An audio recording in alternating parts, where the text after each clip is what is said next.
The Necklace by Guy de Maupassant.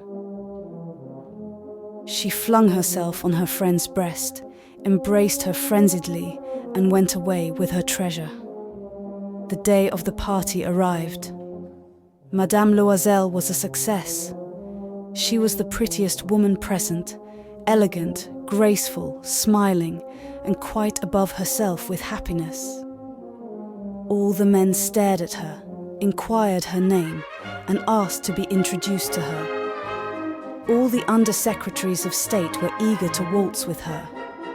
The minister noticed her. She danced madly, ecstatically, drunk with pleasure, with no thought for anything, in the triumph of her beauty, in the pride of her success, in a cloud of happiness made up of this universal homage and admiration, of the desires she had aroused, of the completeness of a victory so dear to her feminine heart.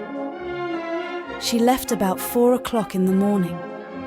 Since midnight, her husband had been dozing in a deserted little room, in company with 3 other men whose wives were having a good time.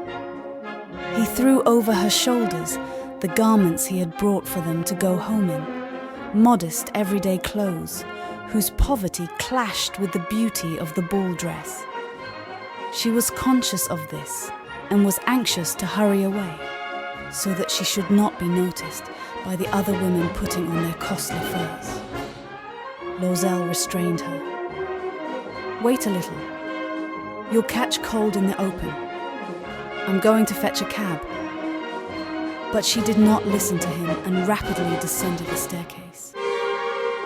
When they were out in the street, they could not find a cab. They began to look for one, shouting at the drivers whom they saw passing in the distance. They walked down towards the Seine, desperate and shivering. At last, they found on the quay one of those old night-prowling carriages, which are only to be seen in Paris after dark, as though they were ashamed of their shabbiness in the daylight. It brought them to their door in the Rue des Martyrs, and sadly, they walked up to their own apartment. It was the end for her.